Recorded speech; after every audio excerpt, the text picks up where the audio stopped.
Hello and welcome. Before we begin, we'd like to take a brief moment to share an important disclaimer.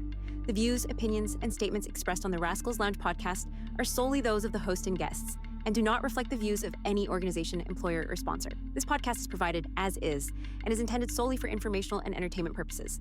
Discussions on this podcast may include topics such as politics, vaccines, the pharmaceutical industry, professional sports, esports professionals and organizations, content creators, music, medicine, law, science, psychology, herbal medicine, supplements, cannabis, nicotine, alcohol, religious leaders, faith-based beliefs, and other related subjects. All commentary is based on publicly available information, personal experience, or personal opinion. Any references to public figures, political parties, politicians, athletes, organizations, religious groups, or individuals, living or deceased, are opinion-based and are not intended as factual claims or statements that could harm reputations. No content on this podcast is meant to defame, discredit, or negatively impact the reputation of any person, group, political party, religious faith, or entity. The host and guests expressly disclaim all liability for defamation, libel, slander, or any misinterpretation of the views expressed. This podcast does not provide professional advice of any kind. Comments or discussions involving doctors, scientists, psychologists, attorneys, athletes, religious leaders, politicians, or other professionals, including those related to health, training, injuries, performance, the pharmaceutical industry, herbal remedies, supplements, cannabis, nicotine, alcohol, vaccines, or alternative treatments, are intended for general informational purposes only. Listeners should never start, stop, or alter any medication, treatment plan, religious practice, legal action, financial decision, or substance use based solely on content heard on this podcast. Always consult with a licensed professional or qualified advisor in the relevant field before making any decisions related to health, law, religion, finance, or lifestyle. The host and guests make no representations or warranties regarding the accuracy, completeness, or suitability of the information presented, and disclaim all responsibility for errors, omissions, or outcomes resulting from the use of this content. The podcast and its content are provided as is, without any express or implied warranties of any kind. By listening to, reading, or otherwise accessing this podcast, you acknowledge and agree that the Rascals Lounge podcast, including its host and guests, shall not be held liable for any interpretations, actions, or consequences resulting from the content of this program. We strongly encourage all listeners to think critically, do their own research, and form independent judgments before acting on any topic discussed. Listener discretion is advised. Thank you and enjoy the show. Welcome to the Rascals Lounge podcast.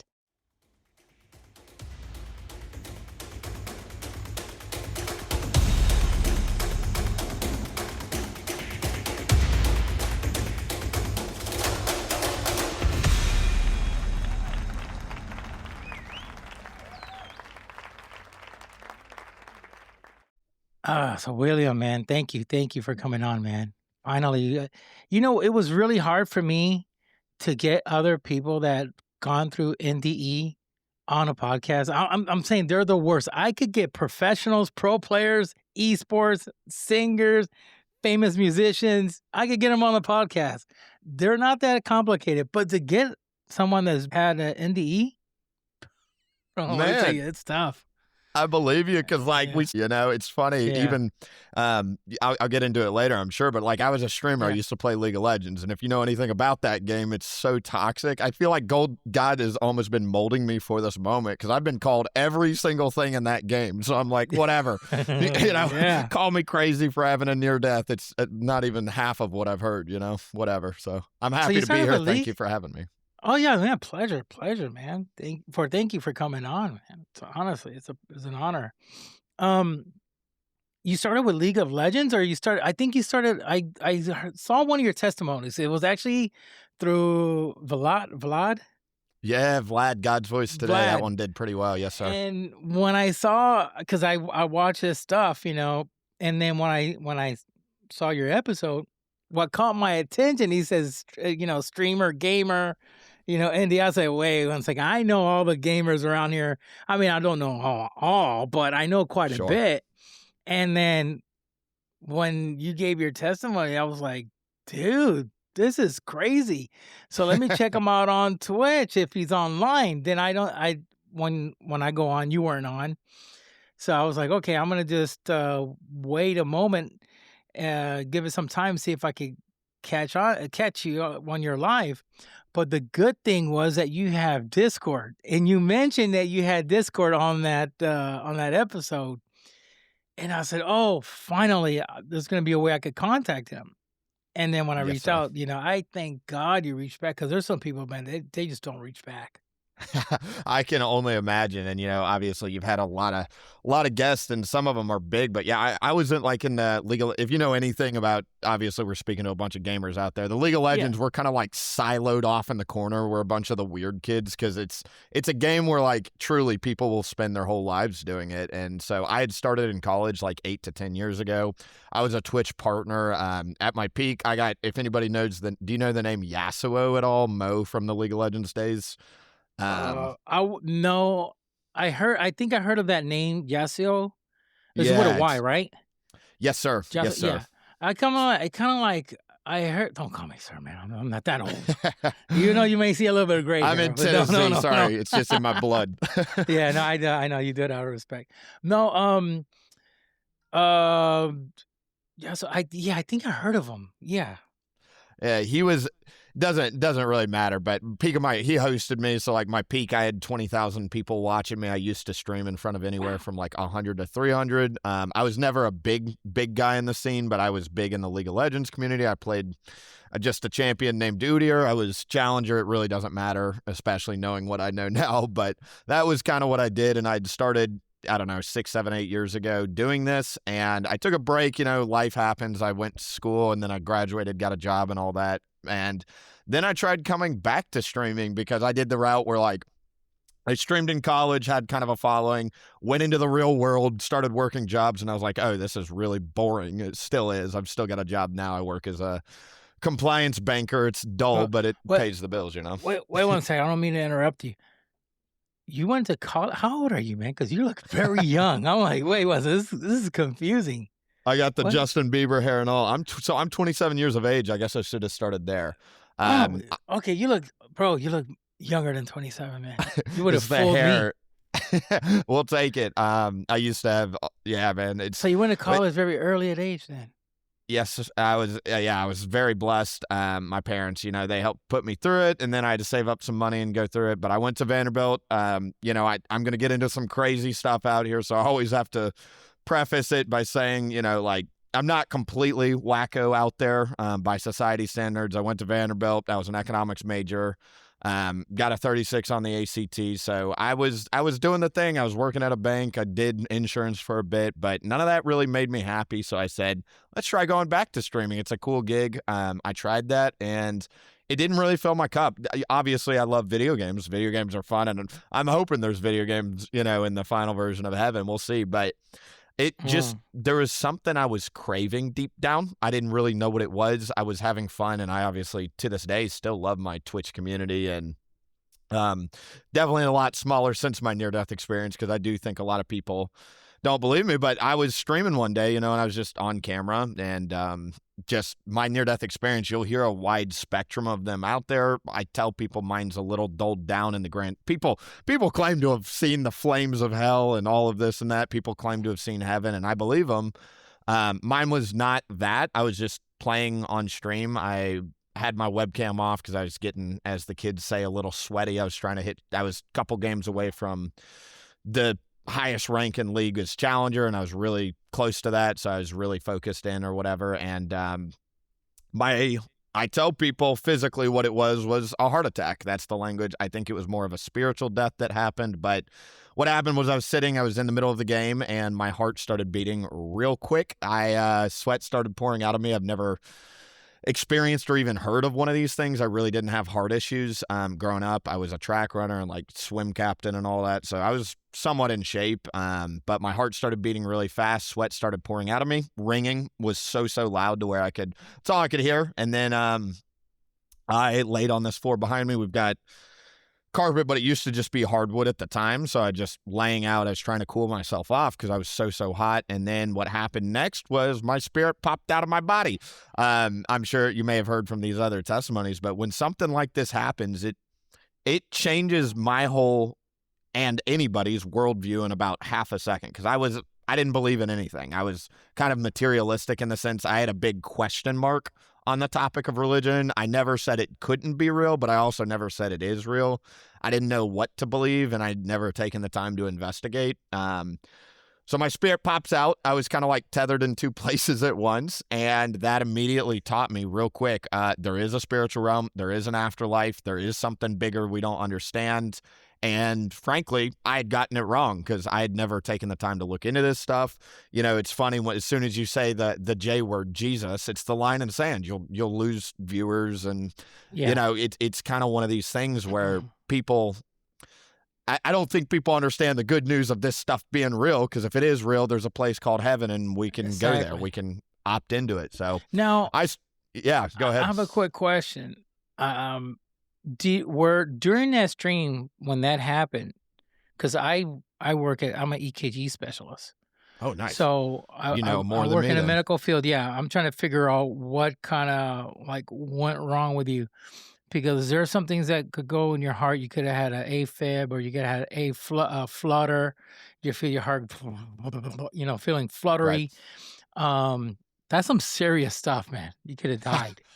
I mean, if there's nobody there to help you out.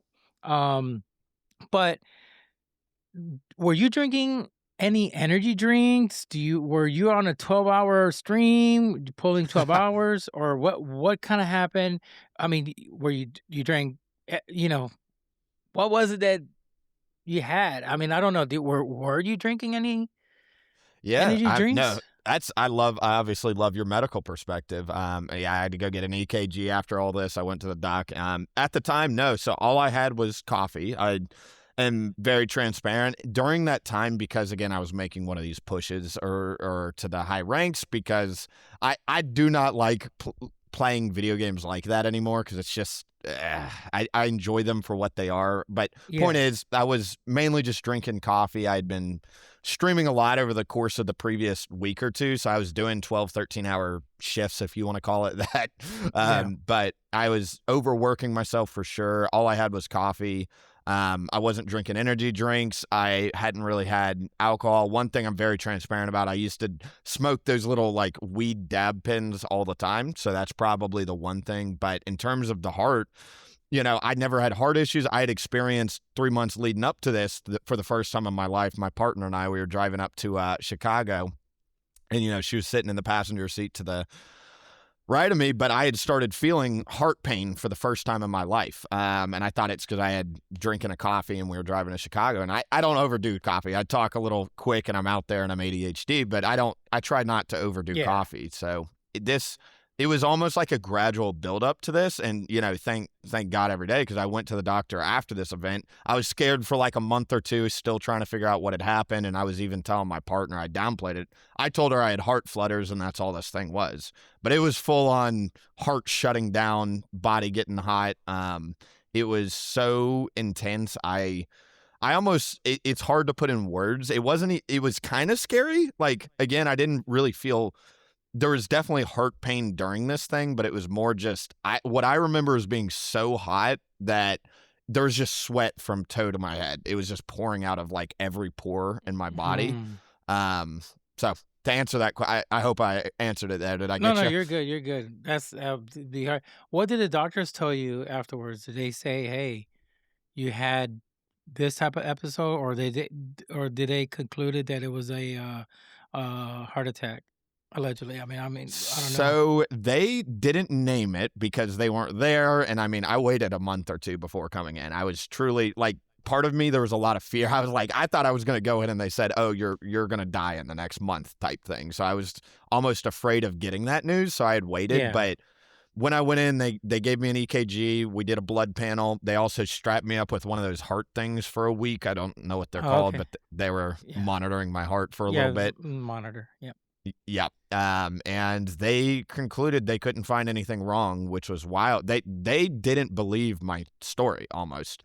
They were like, you look healthy to me, you look young, whatever. And I was saying, this happened. What's going on? And this was, I'll get into the full story, I'm sure, but yeah, I was still on the fence, is God real? But one thing I started doing was I started praying. I was like, God, if you are real, I'm terrified. Can you give me a new heart? Because I feel like I'm about to fall over dead at any minute, and we're not meant to live in fear. We're meant to live in love. And so God answered that prayer. The fact alone that I got a clean checkup was wild to me. So during the actual experience that my spirit popped out, I was kind of like tethered in two places and I started sinking. I know that usually with these near-death experiences, you either hear really good news or really bad news. Yeah. Mine was, I'm laughing because I knew instantly I was not going to go to heaven because I never took the time. So I started sinking. And at the time, it was not funny at all. I had the worst feeling of dread that I've ever felt. Truly, it was the worst. Imagine whatever the worst day of your life is and then amplify that by like 1,000. Nothing I've ever experienced compared to it. I obviously am pretty laid back and I don't take things too seriously, but I've had bad days in my life where like you find out your girlfriend's cheating on you. That happened to me back in the day. And you have these bad days. Nothing compares to how awful this feeling was. And I started sinking into the earth. I heard bugs for miles in every direction. I have a very, very big fear of bugs, but I could feel myself sinking. And this happened for a minute or two. And I called out to a name that I didn't even believe in. Something in my gut said, ask for help from Jesus. And like, it was like instant. I don't know why it came to me, but I was like, Jesus, please help me. And after sinking for a minute or two, I rubber band snapped back in my body. That in of itself, it took me about 2 weeks to a month of looking at other near, like I didn't even know what happened to me. I was about to go check myself into a mental institution. I was like, what just happened? Am I losing my mind? And so that was the core near-death experience I had. It happened on stream with my webcam off. This was about 7.5 to 8 months ago. Because I'm very on, like, people. Oh, this is recent. Yes, sir. Yes, this sir. is recent. Yes, sir. Oh, smack. This was real recent, and it truly, like, if you go look, my I don't upload to this channel anymore, so this is not self-promotion at all. My old YouTube was called LOL Willie P, and you can go see, I made a video real quick within like a month. Guys, I almost died and I almost went to hell, and like people were making fun of me left and right. Oh, this is the final straw, you're delusional, like whatever. But I was very transparent, and I've been very transparent. I think part of my testimony that might help gamers is like, you can go look at 10 years of content of me not talking about God, not talking about Jesus, smoking, drinking, playing video games. Like I never talked about this stuff. And yeah, because you know for a fact, and this is something that a lot of other streamers went through. As soon as they start talking about God and a relationship with Him and Jesus, their viewer count just drops. Oh, just like boom, and then people will start unsubscribing and unfollowing. It even happened to me, and I didn't talk too much about religion. And even I noticed some people that kind of know my political views, even though I'm kind of like independent, but I'm more conservative and I believe in certain structures and I have my own beliefs. And I tell people, I respect your belief. I respect your political views. I hope you do the same. We're friends. But I had this person that I know very well, and he unfollowed me on everything. I asked him if he wanted to come back on to the pod, and he says no, because you and I don't, kind of agree on the same thing. I said, what are you talking about? No, you have your own point of view in your politics. I said, okay, do you like red meat? He goes, yeah. I said, well, I don't like red meat. So what's going to happen now? Now we can't be friends? Just to put it like that to him, how many friends I have that are vegans? I don't care. I have cousins of mine are vegans. Just because they're vegans doesn't mean I'm not going to hang out with them. It's the most ridiculous thing. And as soon as you mention Jesus, and as soon as you say, okay, I believe in this, this is something I agree with it politically, I believe, there should be some structure in this and this and that. I'm not too much into focus that because I also believe biblical, laws and rules, that Jesus put out, that he talked about and stuff like this, biblically speaking, and I kind of like agree with this. And I have people that just unfollow me. I don't want to, be your friend no more. I'm like, you're freaking ridiculous. Everybody has an opinion of everything. It could be either political, it could be religious, it could be even in gaming. oh, well, I'm a Battlefield type of guy, and you're Call of Duty. Well, you know what? Screw you. You know, I don't want to be your friend and all this. And I'm like, come on, are you freaking kidding me? Now Yeah, we can't be friends because you're a Call of Duty guy, and since I'm a Battlefield, you don't want to be friends. And I switched to Rainbow Six Siege. That's my main game, and they're love like, that game. yeah, you know, I can't be friends with you now. I'm like, are you freaking ridiculous? It's wild, truly, and it almost feels like a curse word, the J word, the Jesus. Like I was shocked, even on my Twitch, I have had people, like you said, unfollow me, and I'm to go, everybody's. If you're anything like me, you've got a huge list of people you follow on Twitch. Like to actively unfollow somebody is an act of saying I want nothing to do with you, type thing. Because like following, it doesn't do anything. I understand people unsubscribing if they don't want to like but I've been shocked truly at how many people just are like, I don't want to know. I don't care to know. Now that you say that you believe in this, I don't want to know. And I think that in of itself proves the truth of Christianity. People wouldn't be getting triggered if it wasn't true. Look what happened with this guy from the Chicago Bulls. I'm like, oh, yeah. Okay, I saw that. I'm like, this doesn't make any sense, because I feel that nowadays it's like the freedom of speech is so like obsolete. You can't hardly say anything on Twitch because Twitch is very liberal. I mean, that is liberal. Look what happened to Nick Merckx. If you understand, he says, just leave kids alone. Oh my goodness, that right there is the worst thing. And then he got kicked out, I believe, by his org, if I'm not mistaken. Right. I mean, and then got banned. I mean, the freedom of speech is only if you are basically on their side. It only pertains to you. If you're on the other side of some type of, extreme beliefs or whatever, then fine. But if you are very conservative and you have your own opinion, remember, this is an opinion. Right. And your own belief, which we're all entitled to have an opinion, then no, you can't say anything. Right. If not, you're going to get banned. What are you going to say? It's wild to me because, don't even get me started. I'm sure we're going to go here, but like I deeply believe, not because I'm new to all this, but like if you just read the Bible, what it has to say about the end times, and if you can connect the dots, you're going to figure out you're living in end times because it's so clear to me. But one of the hallmarks is many shall be offended, Matthew 24. And it's like, look around, people are so offended. And it's exactly what you're saying. I've had friends and family. I've shared my testimony with everybody. I don't care because I know it's true. And I want everybody to figure out that it is a choice. I just want them to understand it is a very big choice you have. I'm not going to judge what you pick. I'm just saying it is a choice and it is real, whether you're going to get on the left or the right.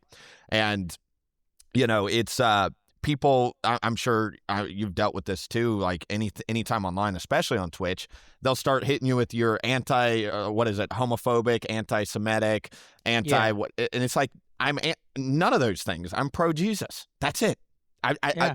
Jesus did not stutter. That like Stanley meme from The Office, I am the way, the life, and the truth. No one makes it to the Father except through me. And like, that was Jesus's words. So if this stuff is real, he's saying, I am the one of one truth. I'm the only way to heaven. And I think that is something nobody ever told me. I wish more people would talk about. It's a hard truth. And the fallout was intense though, coming into all this. And I started a new YouTube, whatnot. My name is just William Pope YT now, but started a new YouTube from the ground up because I had to completely leave my community. It was kind of like burning off the old side of me because truly people, and it's remarkable to me, as you know, like Christianity is rooted in equality. We are all the same. We are all sinners. We all need a savior. We truly are somebody that is I don't know.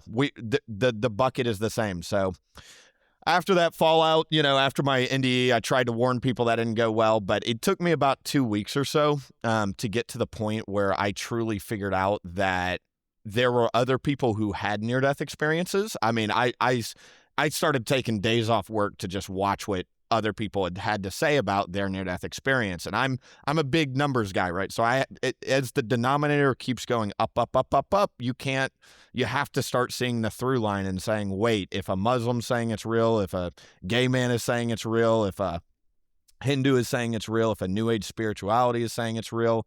So I went down the rabbit holes. You'll figure out real quick after watching even 5 to 10 of these things, there is an afterlife. There is something bigger we don't understand. And I was shocked how many people's experiences mirrored mine, of like, it was a permanent feeling. It was almost like getting a cosmic download. Things just started returning to you. And that's the other thing too that was extraordinary about this. You know, we were talking about your buddy Dean Braxton and all that. I was just listening. I didn't feel any pain, and it turns out that's biblical too, of like, you really don't feel pain when you're dying, because Jesus takes that away. And then the other thing too is like, you start remembering. It's almost like you're coming into something you already knew you had just forgotten. And I like to think over the past however long this human experiment's been going on, we've just been watered down. You know, it's very clear if you do read the Bible. We used to live hundreds of years. We used to be in a garden. We never died. And like, just think about where we're at today. And, you know, science, and this is also just the truth of Christianity. It's not just what it argues, it's what it says about the other side. I know, again, especially here in Tennessee, we talk a lot about God, but not the devil, because there is this big evil force out there. You can call him whatever you want. Most people call him the devil, but he's not like a pitchfork thing. He is a spirit of evil trying to deceive us into thinking it's not real. And as soon as you go down that train of thought, it's game over. Because as soon as, you know, it's just like the military. Intelligence is everything. If you don't even know what you're fighting against, game over. So I watched these near-death experiences. I figured out real quick people had similar experiences. Then I started looking into what most people, including me, up until very recently called conspiracy. And like, it's not even conspiracy anymore. When, like, for instance, the alien stuff, even the people that don't believe in Jesus are talking about aliens right now. And it's been very clear in the Bible, aliens are real. Like, there's stuff out there we don't know, and they come down to earth. Some call them angels, some call them demons. Jesus ascended off of earth. He's not an alien. I'm not saying that. He's the thing that everything was created through. But even that shows that he's, by human definition, an alien. He's not from Earth. And so I don't know, like, you see, you may have seen it, but like, President Obama's got a clip where he said aliens are real. Trump confirmed it by saying he released classified information. J.D. Vance, like 3 days ago, said that aliens are demons. Like, it's no longer sci-fi. You're going to have to ask yourself, where do I stand on this stuff? And so I started going down these rabbit holes, and it all eventually just led me to Jesus. Like, every single rabbit hole I could find, like, what do they have to say about particle physics or astrophysics? What do they have to say about these particle accelerators, like the CERN stuff? What does the CIA have to say about this? If they dabbled in psychic powers? And the answer is yes. They did that during the Cold War with this thing called Stargate. And it really kind of blows your mind. I've said this in a lot of interviews, and then I'll shut up for a second. But truly, for people that don't really, I feel like we can all kind of feel like we're in a little bit of a matrix, especially in 2026. It feels kind of silly down here at times, how like the same stuff keeps happening. The Bible is clear. You are living in a matrix. For people that don't have the language for what the Bible is telling, you're just in kind of like a little watered down simulation. That's all this life is. And it's so much more than the matrix, but it's truly, you are living in a simulation. You are choosing God or something else, and that's it. It's God's way or something else, and you don't even have to be perfect. But that is the human experiment in a nutshell. And anybody, again, like, come to your own conclusions. I won't judge you, but I'm telling you, hell is a real place. If hell's a real place, heaven's a real place. What are you going to pick? And if it's anything but God, you're picking the other place. You know what I mean? So it's wild stuff, and it's whew. I wish people let him who have ears hear, because it's so much more important than anything else in these people's lives, you know? My question to you is, I could feel the energy in you and this love for God that you have. Obviously, I mean, something like that, what happened to me, I'll probably be even more than what I am now. I mean, I have my fair share experience with the Lord that I could give you testimony that will blow your mind. Yes, sir. But did your wife, are you married, or are you not married yet? We're getting married. We got the blessing. So we had been Okay, good. together 3.5 years, but she's technically my girlfriend right now. Okay. Is she able to handle this change of yours? Ooh, Because I great know question. a lot. I know a lot. I know a case that there was someone that went through hell, went to heaven because when that person was in hell, something told him, call for Jesus. He called, Wow. he sung a worship song, and then Jesus took him to heaven. And then he came back. His change was so dramatic. I mean, they ended up getting divorced because remember, she didn't fall in love with a Christian guy. She fell in love with the atheist. Right. So, I mean, I need to go more in depth into his story afterwards, but your girlfriend, how did she took it, and is she able to adapt to these changes, and how is it going?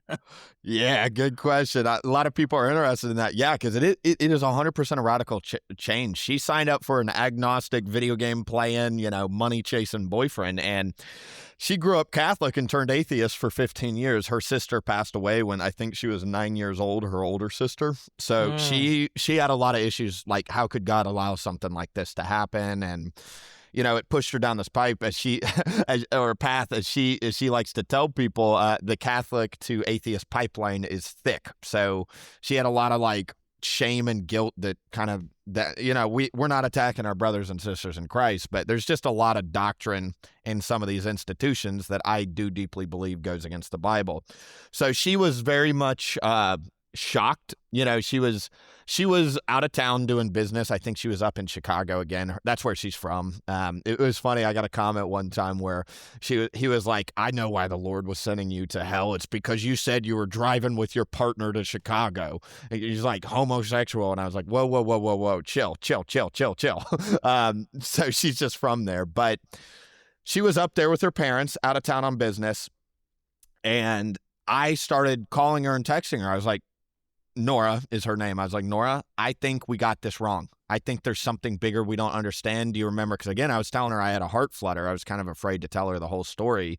I needed to figure out for myself kind of what had happened to me. So I tell her about 2 weeks later, that heart flutter I had? Well, that was kind of what I believe a full-blown heart attack, and I started sinking to hell, and this is actually what happened. She thought I had lost my mind. So she drove down, she cut her business trip short, got in the car with her parents, drove down 8 hours like that night, and I was like, oh, she's going to pack the bags and leave. She thinks I'm completely crazy. And thankfully, no, she was truly, because she's such a good partner, she was just doing a wellness check on me. She was like, are you okay? I think you're about to die, because I've seen death in my life, and usually people start talking about numbers and whatnot before they die. And she's like, I thought you were going to die. And, she comes in and she sees like pretty immediately some pretty profound changes had happened in my life. Like I immediately stopped smoking. I got rid of the alcohol. I confessed to her that, something I'm sure a lot of gamers can relate to. I had a porn addiction. And even though I was with this beautiful partner, I had, been keeping this from her. And so I had confessed to her a couple other like little small white lies I had told her in our relationship. And I think she could just sense that there was something bigger here going on. And she was like, okay, you're okay. She was deeply afraid that she was actually afraid that I was going to start she was like, I think you're going to go after one of these Christian girls now, because she was afraid of kind of like that stereotype of like the goody girl. And she was afraid she couldn't live up to that. And so, long way of saying, she kept an open mind. I never committed to convert her or anything. I was just like, I know this is real. I would ask you keep an open mind. We're going to make this work no matter what happens. And she was like, can you order me a copy of the same version of the Bible you got? So I ordered her one off Amazon, and she started reading. And the way she says it is, Catholics, a lot of them do read the Bible, but most of them don't. I didn't know this. They don't read the Bible. And so she said this was the first time she'd actually started reading the Bible. And she said, the way she puts it, she's out of town right now, otherwise I'd grab her, but she was like, when I started reading the Bible, it read me and it started piercing my heart. And there was just something that happened. in the sense of like an internal shift. And she felt kind of silly, but she was like, God, if you're real, can you give me a sign? And I've told this story on a few other testimonies, so I'm sorry if you've heard it, but 100% a true story, hand on the Bible. This is exactly what happened. In the middle of the night, 3 a.m, she woke up at 3 a.m. on the dot. We've been together again 3.5 years, now 4 years, 4.5, give or take. But at the time, it was about 3.5 years. And she was asking for a sign. We were hoping to see like one of these holy doves flying around. We were hoping for something nice, right? And in the middle of the night at 3 a.m, she wakes up screaming. She's screaming something about mother, and she's never done this. Again, we've been together 3.5 years, and so as I've now learned from a lot of these near-death testimonies that claim to have seen what we call demons, unclean spirits, whatever you want to call them. She says this. So I said, in the name of Jesus Christ, I cast you out and I bind you in the blood of Jesus. It sounds wacko to people that don't believe in this. I completely understand, but it's what you're supposed to do because he's given us authority to cast out demons per the New Testament. And we felt this wind tunnel blow out of our room. And man, like, whew, it was truly tangible. You could feel this. We heard a lock click on our kitchen, and we only have a lock on the inside because we've got cats. Our cats started chasing this thing. We've got 2 cats. I grew up with dogs, but we've got 2 cats now. They woke up and were chasing this thing into our kitchen, meowing full blast at this thing. And that was Nora's holy cow, it's actually real moment. And that was my holy cow. I was kind of on the fence, like, all right, the demon stuff sounds a little intense. Settle down, Christians. But that was really eye-opening for me. And I've had several encounters since then. That's not the only encounter where, like, I've seen black fog above her face when she was sleeping. I've seen a woman in black twice now in the corner of our room whispering at us. I've never had sleep paralysis. I've woken up with sleep paralysis, feeling this wicked presence in my room. And people are like, oh, you've got a demonic partner, or you're attracting demons. And like, any Christian will tell you, the devil don't attack what he owns. Like, he's attacking us because he knows we're now a threat to the kingdom of darkness. Like, we're going to share this stuff. This stuff happened. It's not me like Looney Tunes making it up. This actually happened. And so we're just exposing what is actually going on. So long way of answering your question. She had an open mind. She started reading the Bible. She got one of these signs of like demons are real.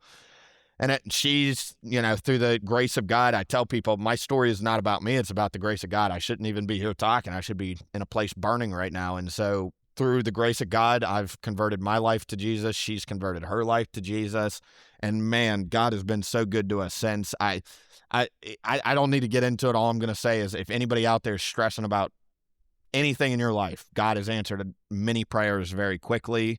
We'll get into it, I'm sure. But again, being in the last days, it says he'll pour out his spirit. And I mean, you ask and you shall receive. He's just like, this is all going away soon. Here you go. Here you go. Here you go. Yeah. So yeah, that's the answer though.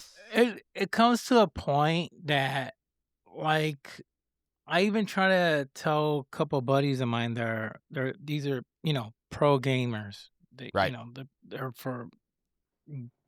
They play for these big orgs and stuff like that, and they're making tons of money. I go, listen, the fame, all this stuff, yeah, it's cool, but man, what comes after this lifetime is what you need to really focus on.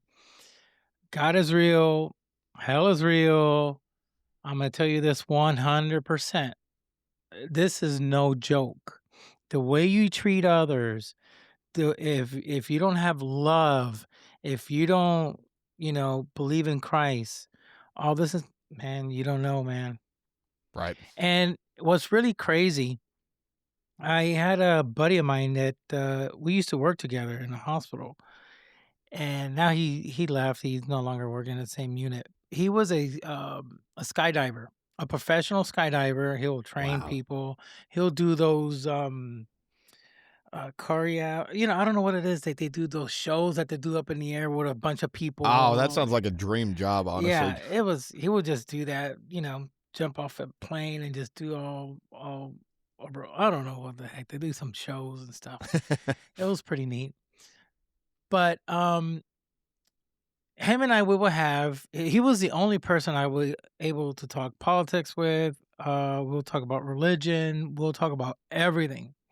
And he was very different from me. He wasn't conservative. He was totally the opposite. But we had this love and respect for each other that, to be honest, we could just sit down and talk all day, and we could agree certain things. We wouldn't agree with certain things. We'll talk about presidents, and we'll talk about the good and pros about every single president. It was really good. But when we came to talk to Jesus about God, he says, "Jeff, I don't believe in God." I go, "What?" A lot of He people goes, don't. he says, "Man, I don't believe in God. I don't believe, he exists. I don't believe in none of this stuff." And I tried my best, and I talked to him. I said, "Listen, let me tell you this experience." He goes, "Yes, but when you die, that's it. It's done. It's over with." And then I told him, "Listen, I'm gonna be really honest with you. You know, just give it some, hard, thought into put your, because I can guarantee you 100% that God is real.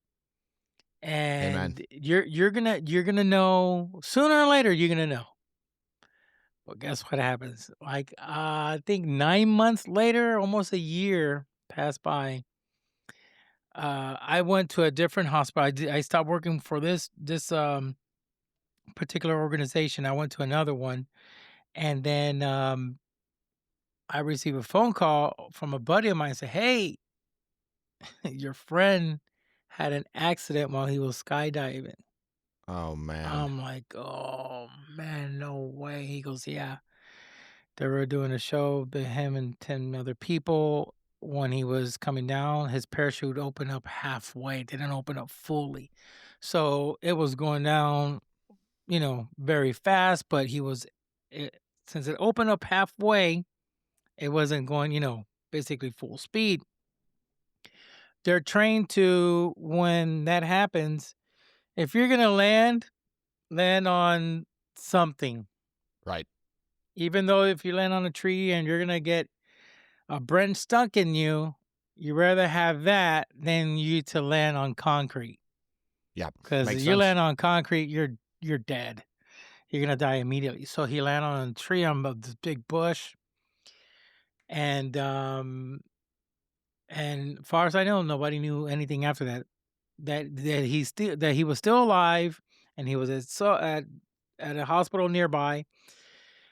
And when I went to go visit him, he was in recovery. And the first thing I said, "Tell me what you saw, and don't tell me you do not believe in God." He said, "Jeff, I did see something, and yes, now I believe in God." Wow. Amen to And I that. said, "Tell me what you saw." He said, "I was out of my body." He said that, this is one thing they all have in common. They have the outer body experience. So he was out of his body. He saw his body on the ground. He saw like this light beaming out of his chest. And when he turned around, he saw the universe. Wow. And then he said, "Jeff, but I felt this peace, this love that you just don't imagine. Put the peace like this love of your mom, multiply about 1,000, 1,000,000 times. I felt that." And something told him, like, "It's not your time." And he went back in his body. Holy cow. That is incredible. And, Yeah. you're getting me excited because I'm a baby Christian, right? So when I first started coming into this, one thing that I thought about, and I kind of strayed from talking about it because it's not explicit. It is actually, now that I've studied it, but it's not explicitly outlined in the Bible. We don't realize that, like, we are sons and daughters of the thing that created everything, including all the stars and the planets. What do you Correct. think you're going to be ruling over when you're after this life? Like, it could just be other humans, but if we all have superpowers, none of us have superpowers. I believe we're going to be co-rulers of literal planets. Like, and even David, like in the Psalms, he talks about, what is man that you're going to give us everything.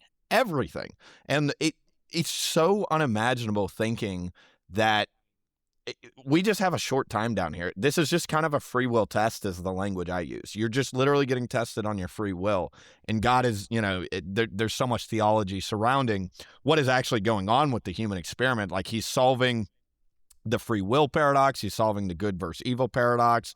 He's solving, like through Jesus, humans always want a human leader, right? That's all about the Old Testament. If you haven't read it, there's this dude named Saul, and everybody's like, make this, we need a king. We need a king. And God says, do not do that, because if you have a human king, it's going to pull you away from me.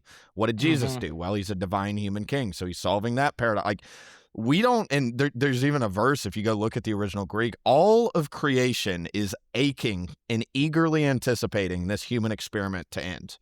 We don't even know how much better it's going to be on the other side. And so, when I think about your story with your buddy, amen, that, hey, sounds like he's in the better spot now, especially with God. Yeah. But, it's every person you can save down here, and that's what Christians say. They use the language of saving because you save them from hell, but you also save them from themselves and their disbelief. But the idea is like, you are giving somebody keys to an eternal kingdom. And since God is an infinite God and creation is going to go on forever, you're not going to be floating on a cloud like worshiping all the time. You're going to be ruling over stuff and sharing in his glory, doing your Father's will. You're going to be purging evil out of this. Like the theology of the Bible, now that I have kind of learned it, I'm still learning it. I got a lot left to learn, but it's kind of just a big old courtroom up there. God's the judge. Satan's accusing us all day. Jesus is acquitting us and just saying, nope, I defend them. I'm covering them in my perfect blood and sacrifice. Even while tempted, even in this experiment, they chose to worship me and follow me. They weren't perfect, but I'm like, there's this whole story going on that you can connect to. And I tell people too, because I'm new to this, truly, what you can, like the what's in it for me. I used to be in sales, like insurance sales. We learned real quick, one of the first things you have to tell people, what's in it for me? Within like the first 10 seconds of the call, I can save you $100 on your insurance, whatever, right? Doesn't matter. Point is, what is in it for you with Christianity? Number one, you're going to be a step into your true identity of being a son and a daughter of the God who created everything. You're going to be an eternal ruler. You're never going to have to worry about any of this thing. And like you've said, like he's the God of love. I've heard some of your stories I was listening to some of your episodes, and yeah, man, like he is the God of love. That period. You're going to be filled with love for forever. And what you lose is also infinite. And I think it's C.S. Lewis that said it. If Christianity's fake, it is of no consequence. You have nothing to lose. But if it's real, it's the most important thing ever. And you need to understand the margin here you're playing with. So if you're in the boat of, I don't know, I've never taken the time. And, even as a baby Christian, like I first started, I wanted to rule out Christianity. I came at it with an analytical, I'm a numbers guy. How can I prove this thing wrong? And you can't do it. You really cannot do it. You can only boil down to, I don't want to believe because. And that is truly all you can get to. You can't say it didn't happen. One thing that's wild, I've shared this in a lot of places, but if you believe in Julius Caesar, that guy had a notorious death, stabbed and betrayed, right? Roman emperor, he only has 10 to 20 manuscripts written on him. 25,000 were written about Jesus. Think about that denominator. Like, if you believe Jesus or Julius Caesar was a real person that died, why are you not examining Jesus? You look at the historicity of the Bible. You look at the theology of the Bible. We've got AI now. I tell people in 3 hours, you can go grill an AI and it will admit to you 20 times over that the Bible is real. It's the most single cohesive thing. When you look at the prophecy of Isaiah 53, for instance, go read Isaiah 53, written 800 years before Jesus came about. Perfectly described his life. There's a thing called the Daniel 70 weeks prophecy in Daniel 9. It predicted to the year that Jesus was going to come and get crucified. To the freaking year, 490 years before it happened. Like, it's either the biggest coincidence in human history or it's divine authorship. And every other logical explanation of it's a conspiracy. It was written in a back room. People changed it after the fact. One thing, just again, for any gamer out there where you're like, how can I trust this thing? A lot of people don't know about these Dead Sea Scrolls. I'm sure you're very familiar, but if you don't know, they discovered bunch of these scrolls in a cave that prove that the language did not get changed after the fact. Like, the predictions are all real. We've got carbon dating to prove that they're written at the time they claim to be written. Like, you cannot rule out Christianity. It is the one religion you cannot rule out. There is no other religion that has falsifiable tests to that degree. It also, no other religion, like, for instance, I'm not attacking my Muslims out there. Again, you're my brothers and sisters as far as I'm concerned. We're all humans that need a savior. But it was written 600 years after the fact. no eyewitnesses. What the hecky? Like, what are we doing? Yeah. Like, go start with Jesus, you know? If you can't rule Jesus out, why are we listening? And like, you know, I'm not attacking Mormons, but a dude comes around 1,800 years later named Joseph Smith and changed the story. Jesus warns 6 times in Matthew 24, there will be false prophets. We got to start with the dude that claimed there was going to be false prophets. No other religion has had a man come back to life after 3 days. And if God is real, the idea, he validated everything Jesus said. Again, I'm just excited because it's like, think what's in it for you, you know?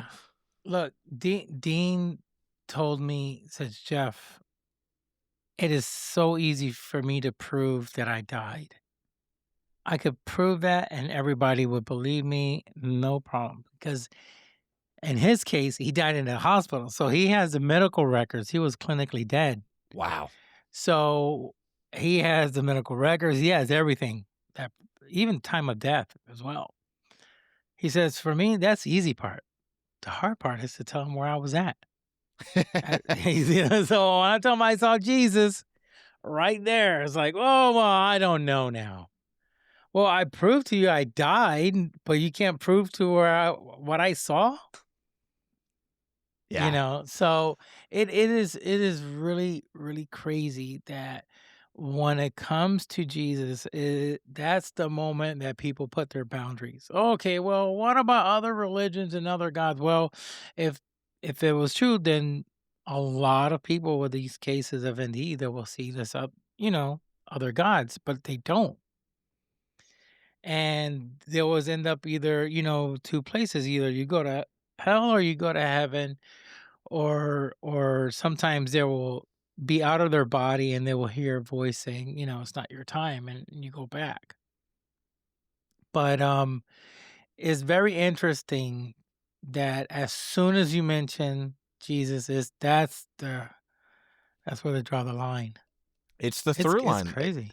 You're 100% correct. I mean, I was never anti-Jesus at any point in my life, and I think maybe that's why he gave me this experience I had, as he knows I run at everything 100%. As a streamer, I'll tell you, like, you got to stream a lot to build that. So, like, I never do things halfway. And Jesus truly, if you are feeling anything except love for Jesus, if you're getting like a little like, ooh, it's fear. Because ultimately it's the truth. You wouldn't be feeling that way. Like, people, and you also, like, I've seen a lot of people, I've talked with a lot of these people that have reached out to me on Discord. I love just connecting with people all over the world. And they're like, one of the things that clued me in was Jesus is the only one that gets attacked in the media, in the news. Like, nobody attacks Muhammad, nobody attacks Buddha, nobody attacks any of these other religions. And like, Christians also, we're told to turn the other cheek. Like, meaning, like, if you get slapped, give somebody else the slap. If somebody takes your cloak or whatever, give them your shirt also, type thing. And like, it's truly the religion of love, and we are created by an all-knowing God. And like, I was explaining this, I still, like you said, I've lost so many viewers since coming into God, but I still, entertain a very small stream community. And a lot of people are confused by this. And it's like, for those that don't know the theology, like, the devil is the father of lies. He's deceiving you. He makes you think you're just a brick in the wall in society. This is all there is. There's many ways to heaven. Choose for yourself. Be yourself, right? God says there's so much more than this. I created you. You're created.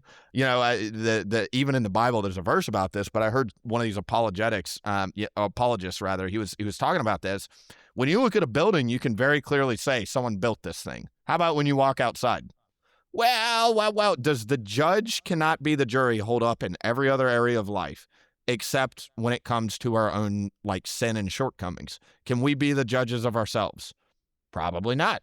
You look at, like, the miracles of childbirth. You look at the miracle of the human eye. You got a billion things lined up perfectly. If one of those cells are out of alignment, you go completely blind. You look at the miracles of human biology. You look at the miracles of how the world was made. And you're telling me somebody didn't design this, an all-knowing, intelligent, outside of space reality God? And like, truly, the reason why again, going back to, like, I love the top down. What the heck is going on, right?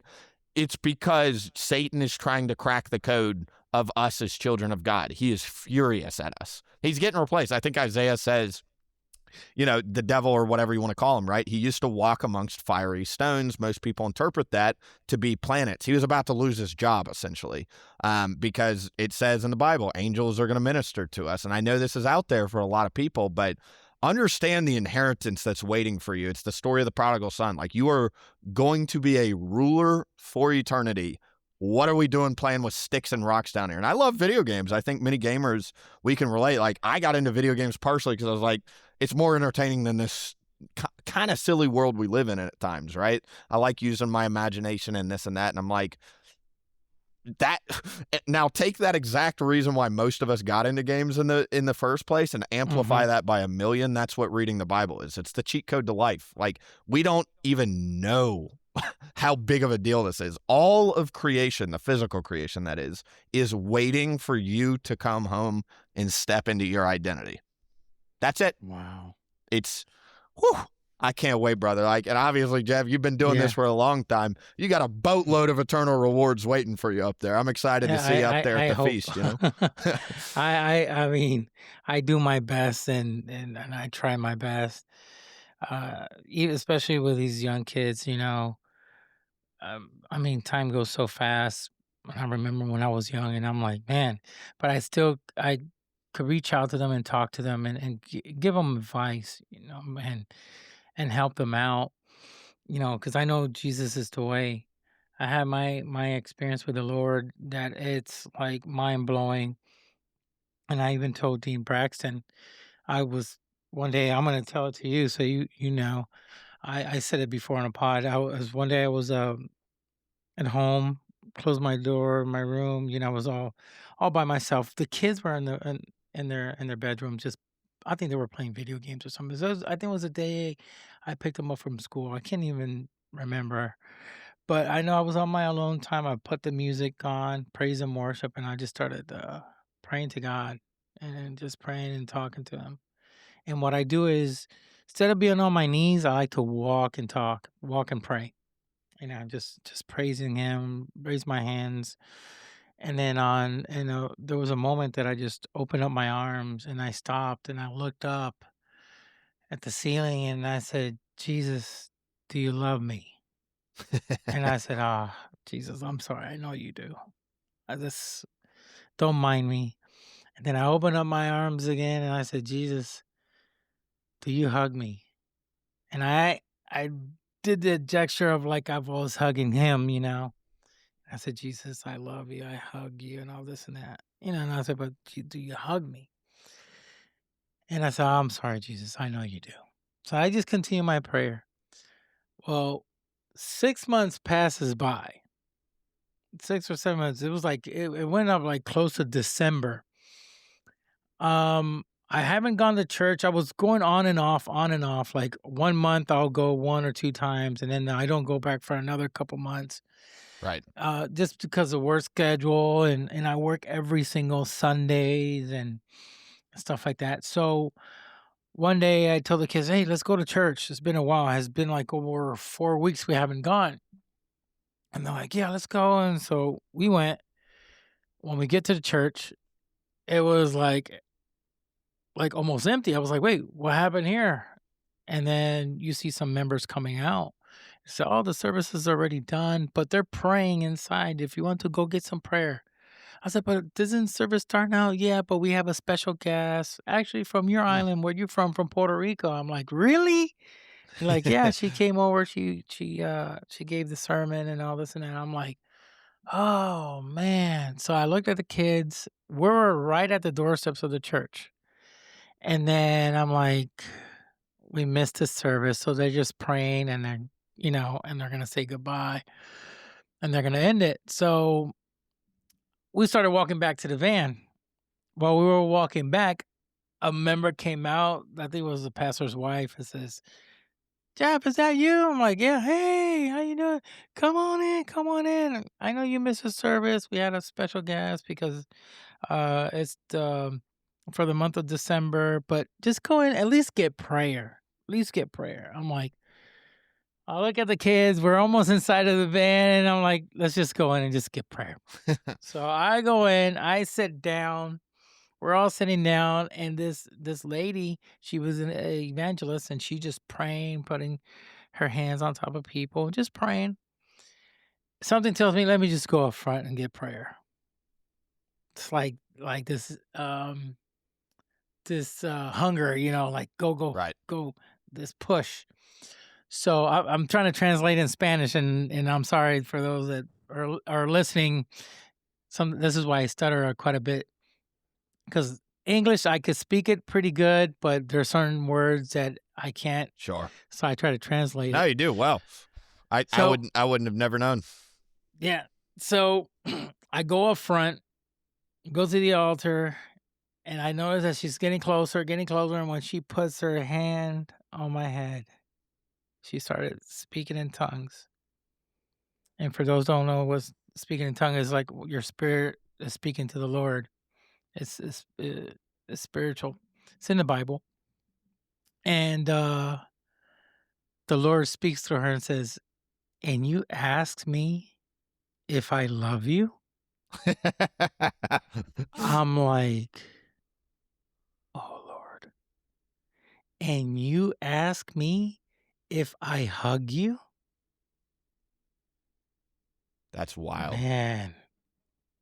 And then if I'm not mistaken, I can't remember, because you're supposed to jot things down, because your brain, your human flesh, will remember certain things, and that through time it could, you could start forgetting. But he said, "I love you, son. I love you. I love you." Mm. And then she continued praying, kept on praying for other people. Give me 1 second. No, you're good. Turn alarm off. So yeah, That's I'm going to tell you something, William. When I got out of that church, I felt 10 feet tall with a $20 million check in the bank account. I was like, man, I felt good. It was probably one of the best feelings I ever had in a long, long time, because I felt loved. I felt everything, like he was here. That was a prayer that I had 6-7 months ago. You understand what I mean? That's wild. 7 months ago. I've had moments too where, like, especially when I'm listening to certain people speak, where you can feel it. I'm sure nothing like you felt, but my partner, within the first couple months, we've lost friends and family since converting. You know what I mean? I want to take a quick moment and talk to you about Gamer Advantage eyewear. Whether you're gaming, working, or just browsing, with Gamer Advantage blue light blocking eyewear, they are expertly crafted for gamers or for anyone that's in front of a screen for long hours. Featuring Resme lens technology, these glasses are engineered to minimize digital eye strain and shield your eyes from the detrimental effects of blue light. Doctor recommended, potentially boost focus, and significantly enhance sleep quality, ensuring you stay at the top of your game. Visit GamerAdvantage.com for more information and use promo code Rascals at checkout to get 10% off your purchase. I do earn a commission when you use the promo code, which helps sustain and grow the podcast. Once again, visit GamerAdvantage.com for more information and use promo code RASCALS Rascals at checkout to get 10% off your purchase. I'm fiber. Oh, here we go. We're back. Maybe? Yeah, I think we're back. I'll edit it. No worries. Hey, folks, we just have a little bit interruption there with the internet. Something was going on. I was saying the devil got him for sharing that story. Yeah, but I didn't like that. Yeah. My partner, within 2 months, when she was still coming into this, we were losing friends and family, because I literally do not understand why people, I remember her cousin sent us a screenshot of, like, when there's some medical condition where a dominant partner in a relationship has psychosis and then convinces their other partner to believe in it. And they're like, this is what's going on. And I'm like, what? I had so we were losing friends and family, and she was really tore up about this one night. She was in the bath, and she said, I could feel Jesus coming around me and wrapping his arms around me and hugging me and telling me it's going to be okay. I was like, wow, wow, wow. So hearing you say all this, it's truly inspirational. And, I at some point, this is part of what if there is such thing as a calling, and I believe there is, part of why I do believe he gave me kind of the nudge he did. I just want to be crystal clear with everybody. We like to pretend we've got 100 years to decide this type of stuff. Not only is the Bible very clear, you're not promised tomorrow, so like make sure you're right with God type thing. But more than that, I've already alluded to it. The Bible is so clear to us right now. We're living truly in the final days. Revelation 13, you can just go read all about this. It's about how when we start breathing life into an image, look at AI, when we start talking about a new world order, these are headlines. Our vice president and president are trying to bring in a new world order. When they say peace, I think this is in Thessalonians, when they say peace and safety, sudden destruction will come. We've got a global board of peace right now. It talks about how the kickoff to the tribulation is crisis in the Middle East. The Euphrates River is going to be bone dry by 2040. That is a mark of the end times, per Revelation 16:12. There's a omega sign inside that thing, like, go to Google and literally just type in Euphrates River Omega, and your jaw will drop. There is no more time to kind of figure out whether or not you want to be a Christian. If you're going to rule it out, now is the time to start ruling it out. But truly, the idea, and it's not bad news. I know it's really scary to think about, apocalypse and all that. It's good news. It's good news because it means Jesus is coming back and he's going to get us out of here, right? And it's like, it's going to be bad news for the people left behind. And, I think we were talking before we started recording, but part of why I'm like, I feel God, whatever, like I've got a smaller stream now, but like, I'm trying to reach as many gamers as I can. It's easy to bury your head in the sand and say, I'm just going to play video games, whatever. I don't want to think about it. I'm going to distract myself. And this is coming from a guy, I built my career off of playing video games. So I should be the least likely to talk about this. And it's truly, now is the time to at least rule out Jesus. And I tell people too, like, start with Jesus, then read the Bible. If you can't rule out Jesus, which if you're going to be honest with yourself, you can't, then start reading the Bible. Even if it's like, I'm 51% sure it happened, but I'm still 49% not positive it happened. As long as you're just willing to consider the possibility, he will move your heart. And it's not just me saying this. I know we've all got different algorithms, so there's just content. Not all of us are. There are thousands, if not millions, of Christians out there raising every alarm bell they can, saying, you're in end times. Jesus could come back tonight. He could come back. I believe by my own, it has to be before 2033. There are signs and prophecies in the Bible. You can go read, you can pull this up, Hosea 6:2, and then 2 Peter 3:8. It literally says 2,000 years after the crucifixion, he will come back. Well, here we are. Ta-da. And like, everything we need to see. One of the biggest hallmarks of the end time, Israel has to get formed as a nation in one day, per Isaiah 66. That happened in 1948. We have to see Jerusalem be under Jewish control. That happened in 1967. We have to be living in the same 120 years, per Matthew 24, of global wars. World War I started in 1914. Like, the writing is on the wall in the Bible that we are out of time and that he will be coming back extremely soon. And I'm like, I've got a little bit of urgency, right? I'm telling everybody I could possibly say, like, is this something that you felt after that? Like, is like with Dean Braxton, when he went through what he went through, he had this urgency. I got to tell everybody about Jesus now. With you, do you feel like, man, I got to tell people that Christ is coming back? I mean, you feel that? How did that spark? It's because I mean, from going to your NDE guy, Jesus saved you. You could be like, man, Jesus loves you. Jesus saved me and he rescued me. But you're doing that, but you're giving more information out there. Like, guys, you guys better get ready. Jesus is coming soon. You're 100% right. It's one thing to say Jesus is real, and then to say Jesus is real and the end times are happening. Woo, put me in the crazy bucket, right? But like, truly, my first gut instinct, like, and it's not me, like, I give no credit to myself. Again, this is a story about God's grace, not me. But when I came back, I knew immediately the rest of my life was different. I was like, I have to warn every single person. This is a real decision. I've always, even though I didn't actively seek it, I've always tried to be truthful and honest in everything I do.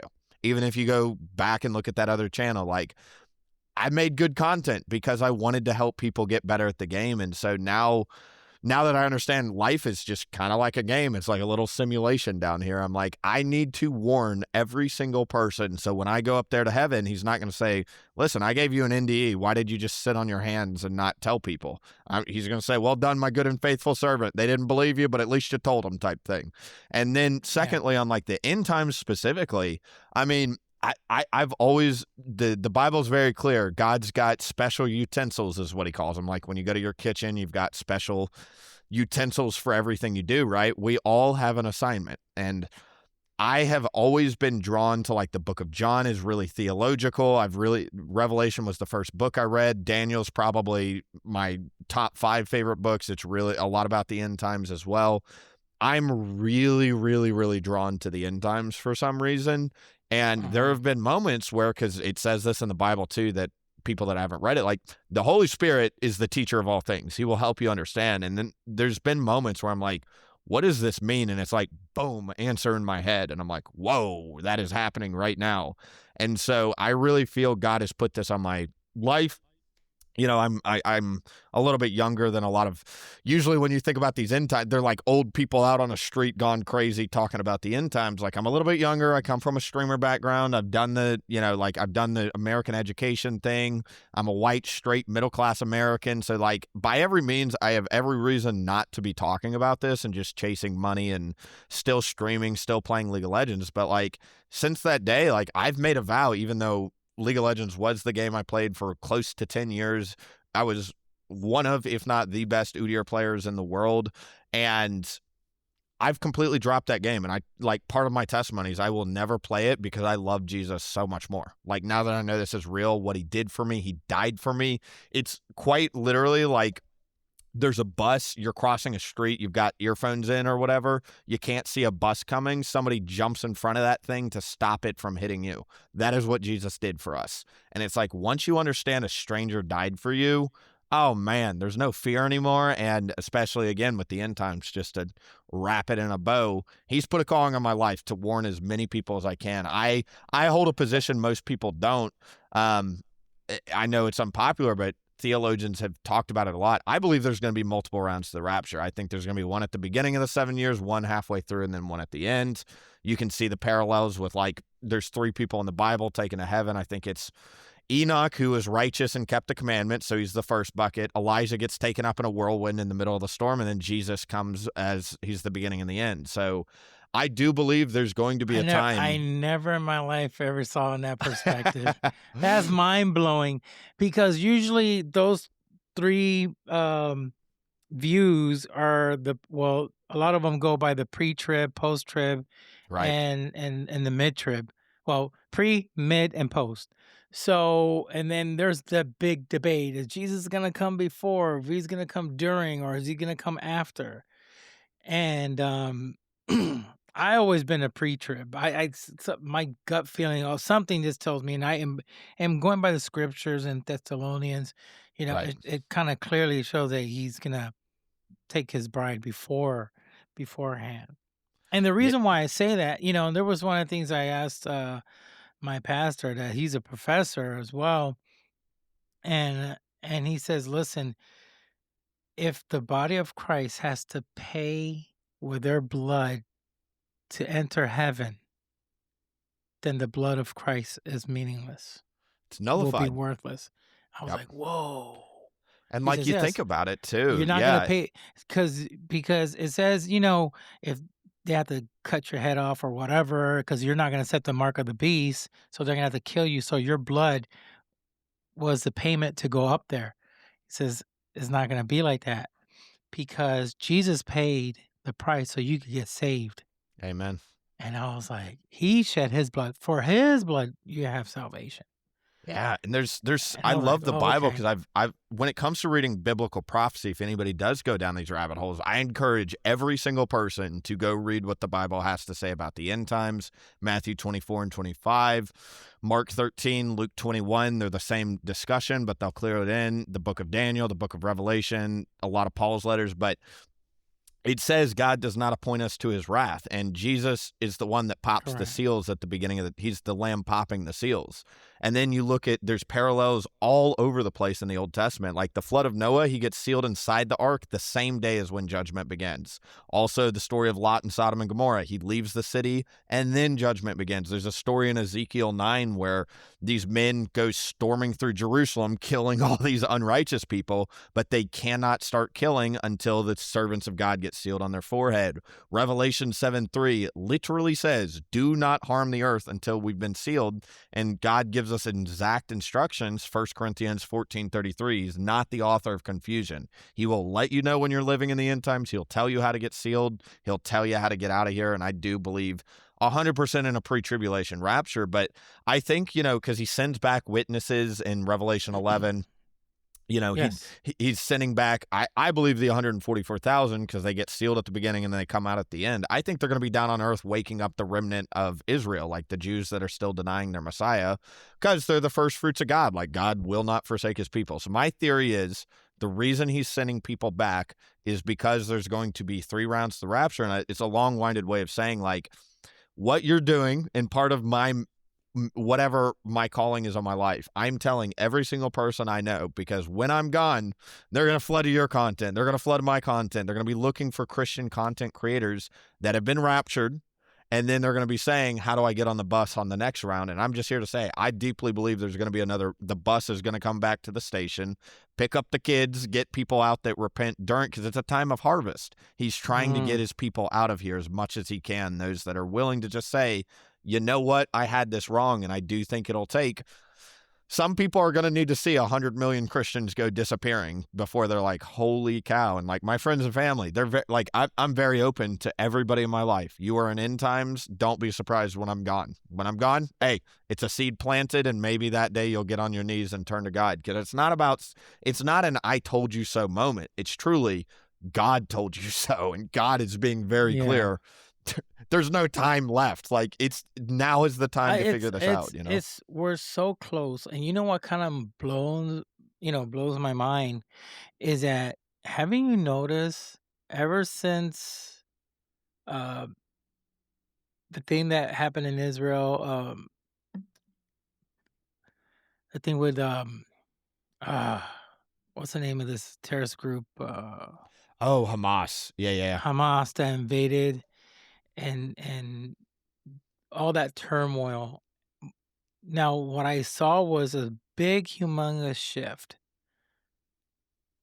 Everybody starts supporting Hamas, and then people supporting all this like anti-Israel. And I'm like, wait 1 second. Why all this hatred towards Israel? And then something clicked in my mind, and I was like, wait 1 second, the Armageddon. Jesus is gonna come back and a white horse with all of us to defend Israel. Oh, yeah. I'm like, whoa, that means every nation is going to go against Israel. And I just kind of like noticed, I'm like, wait, something is not right here. Let's go in the Bible. And I'm like doing my research and studying. Because all this stuff started because of Gaza and all Yep. the, and I'm like, wait a second, something is stirring up. What's going on? Why so many people against Jews in Israel? And I'm like, wait 1 second, but it's not their fault. I mean, whatever happened politically, that's between the politics. Doesn't mean every single Jew is a bad person, but you have these people online, these casters, these podcasters, and they're just like, just the hatred. I mean, they just hate. I'm like, wait, Hamas entered, and when they entered Israel, I think they were they flew in these little small aircrafts, and they started shooting at people. And then And I'm like, now you're supporting this group? Something is not Yeah. not I not mean, right. I think obviously that's one of the hottest button topics, and I agree with your take. I do think obviously Israel's overplayed its hand, and part of it is because they don't believe in Jesus. I don't think they've had an internal shift of heart of like all humans are the same. It's such a hot button topic, but on the topic of the Middle East, the Bible's very clear. If you want your jaw to drop, there's a book called Zephaniah in the Old Testament. It's one of these minor prophets, very short read. Zephaniah 2, I believe, says one of the first dominoes to fall, so you're in end times and the end times army is falling.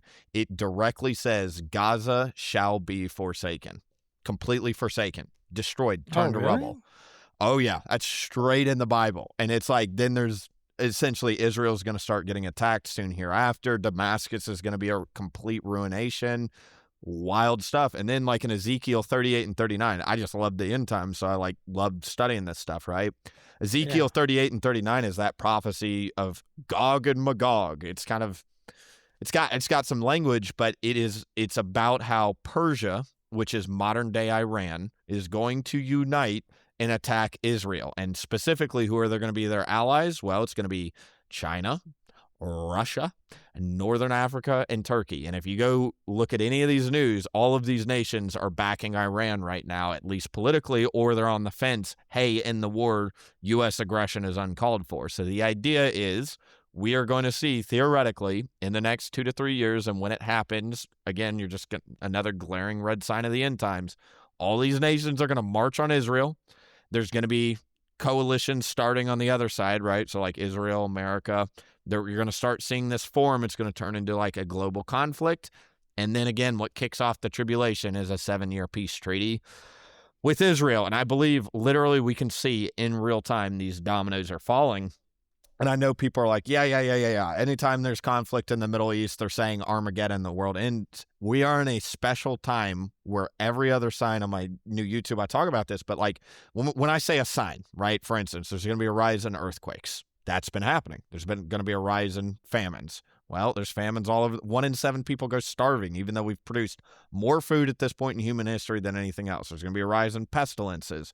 COVID-19, chronic diseases over the last 100 years have gone up from like 20% to over 60% of people got chronic diseases right now. And obviously our technology has improved, but like, man, it's just, and I'm sure you can tell me more about that in the medical industry. But the point is, when I say 33 to 50 signs simultaneously that are hallmarks of the end times are going off at the same time that this war is now starting, you're like, whoa, it is actually happening. And it just breaks my heart because we are asleep at the wheel. I tell people the analogy I give, we are watching a cosmic car crash in slow motion and nobody wants to get out of the car. Everybody's just staying. You're on a train headed off a cliff if you're not believing in the Bible and Jesus right now. And like, stop looking around at the people on the train for answers. Go to the Bible. It will tell you exactly what's happening, what's going to happen, and how little time you have to decide.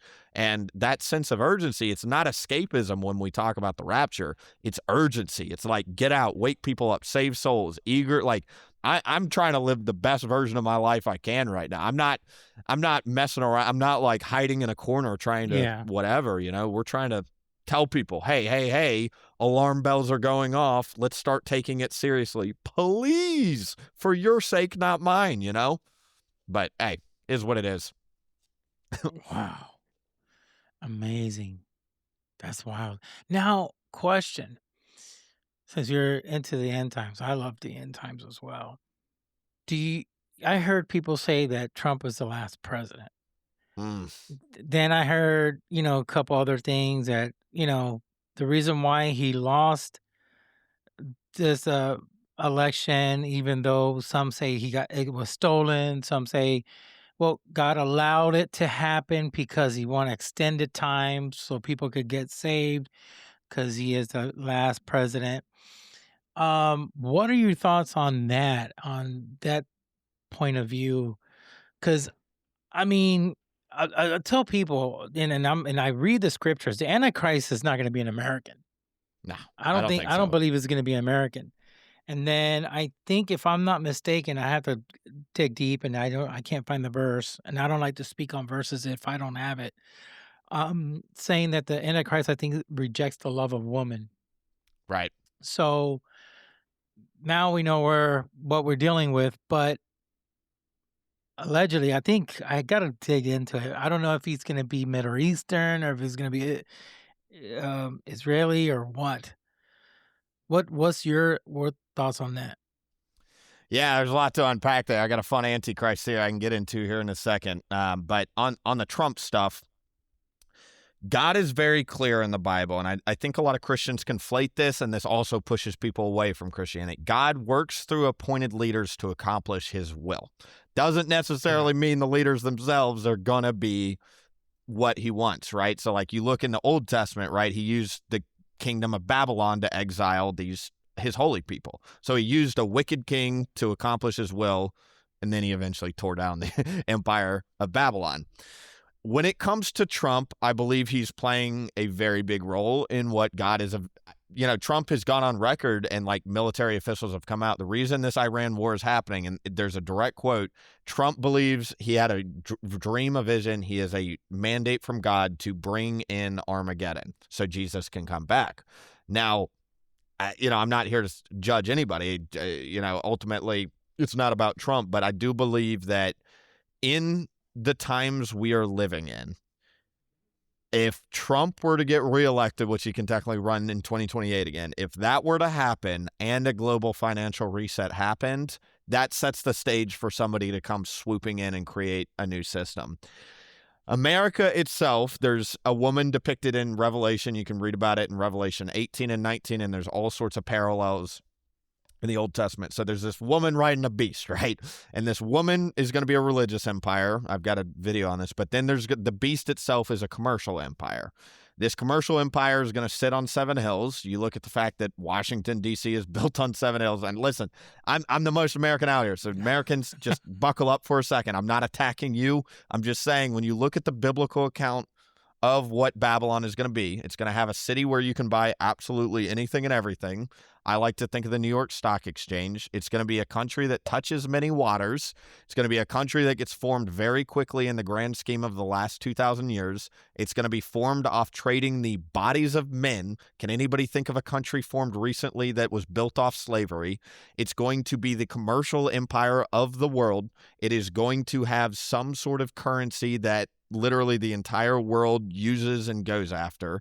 If you look at the American dollar, it has the Great Seal and like a triangle and a pyramid. Like, what the heck is going on there? It's got Latin written all over it. The book of Daniel tells us Babylon will come from the ashes of the Roman Empire. So what I'm trying to say is America itself probably is not on the right side of the fence. And like you're saying, I don't believe the Antichrist, to kind of like shift gears, there is strong illusions. It says like a ram will come from the west and break, or a goat will come from the west and break the horns of the ram. It was talking about an empire back in the day. There is a strong argument to be made he could come from the west, but it says, for instance, my theory, I think there's a lot of candidates out there. Okay. I'm not saying this is it, but my personal theory is I think about the person that's going to take over the world. I don't think it's going to be a politician. I think that's going to be the false prophet or whatever. I think the Antichrist is going to be the one in charge of AI. So whoever wins the AI race, whoever controls that system will control the world. I deeply believe it's going to be most likely Sam Altman. Why Sam Altman? All right. Like you mentioned, he's not going to seek the desires of women. Well, Sam Altman's a married gay man. Sam Altman's full name is Samuel, 6 letters, Harris, 6 letters, Altman, 6 letters. You think about the fact that he's building an idol and he's breathing life into an image. Well, that's AI to me. Say he's going to build a global financial system. Sam Altman's second company is called WorldCoin. He is trying to build a global financial system. This is wild. You can go, he's got a whole website. There's 20 million users already. It's called World, but this is his second company and he's trying to build a global ID. It says he's going to blaspheme God and he's not going to respect the God of his fathers, meaning, God, Jesus, whatever. He is a practicing Jew. So and he's gone on record saying, I don't believe in God. I would like to be on the side of the angels. And if you know anything about angels, well, fallen angels are the ones that rebelled against God and are ruling the earth. It says he's going to survive a fatal blow, and 3 kings will be subdued as a result. Now, that is most likely going to be a literal head wound. Some people think it's Trump, but Sam Altman got fired and reinstated as CEO in 2023, and this caused 3 people to quit the board of directors. One of them is Ilya Sutskever. You can look this quote up. He believes if we build artificial intelligence and singularity, it will trigger a biblical rapture. That is a direct quote he has, and there's all sorts of articles about it. So I think that he is Sam Altman, that is a very likely candidate. That Bible teaches us there is a spirit of the Antichrist in the man himself. I believe he is either building the infrastructure for the Antichrist or he's going to be the man himself. We're not going to know, hopefully, because we're raptured out of here before that happens. Correct. Point is, though, man, like you look around and it's kind of like the writings on the wall, at least for the technology. You know, speaking of like the Antichrist and all that, it's very clear you're going to have something in your forehead or your hand where you have to participate in financial systems. Right now, there's a company called Wallet something, I can't remember, but if you look up Sweden's hand chips, there are thousands of participants. They already have hand chips where they are making payments, which is wild. You think about brain chips. Revelation 17:13 says these have one mind. Elon Musk with his telepathy experiment has people talking to each other with their brains. Speaking of gamers, there's a guy right now. I used to play World of Warcraft Classic. I was like a druid flag runner, used to play that all the time, right? And there's a guy, I can tell you there's a lot of buttons you got to press. It's a simple but sophisticated game at the same time. There's a guy playing World of Warcraft with his brain right now. So like they are already moving in this direction, and I'm just like, if you can't see where this train is heading, it's because you're not reading the Bible. The Bible is like giving us every answer we need. You're going to see this, and this, and it's all happening at the same time. So a lot of answer there. I think Trump is certainly going to be a major player in causing chaos. I'll put it that way. Yeah, I agree. Wow. I never thought of that in that perspective, because I sometimes, when it comes to the Antichrist, you always thinking, well, who's gonna be? I mean, I mean, there's so many people said. Yeah, there's a lot. So of many different people. Some people said it was Elon. Some people said it was this president or this other president, and so and so and so, and then it never happened, and right. it was Jimmy Carter, and all this. Okay, it can't be Jimmy anymore because he passed away. So much stuff, so it's like, okay. So I just like, well, God, I don't want to know. I just want to make sure that I'm out of here before it happens. Amen to that. Because I feel that it's getting closer and closer and closer each day.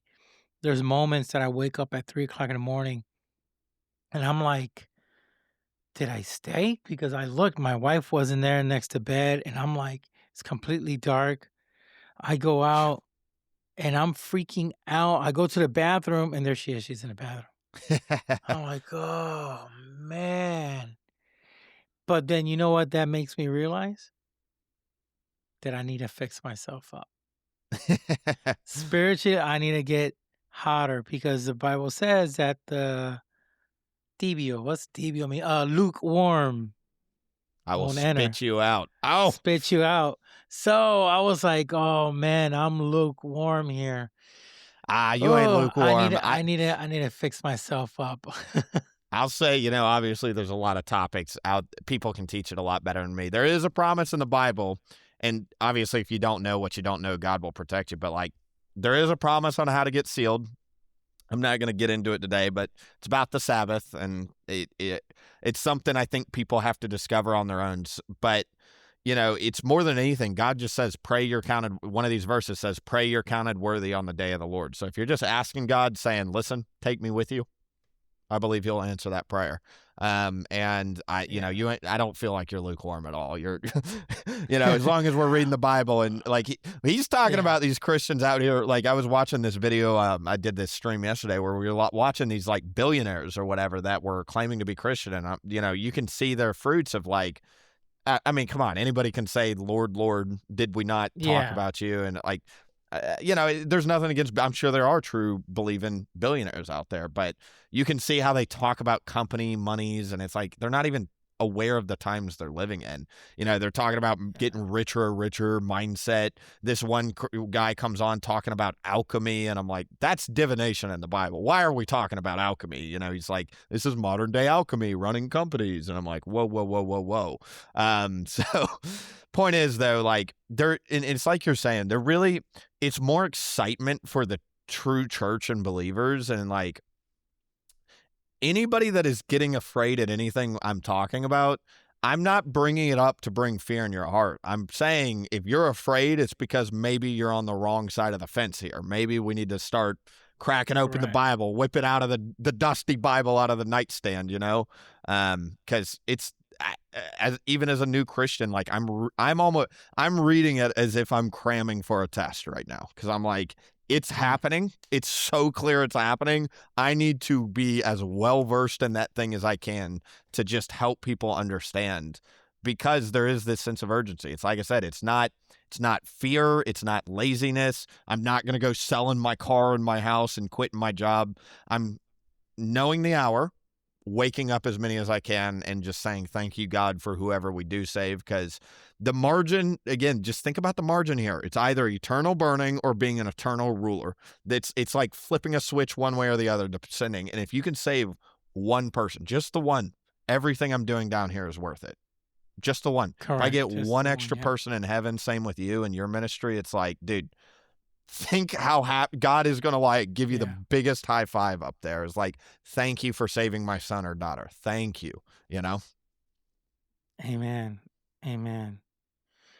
Do you believe this is why there's so much talk about aliens, because they're trying to get the focus off Jesus and get the focus more on aliens, and when the rapture happens, they're going to say it wasn't Jesus, it was aliens that came over.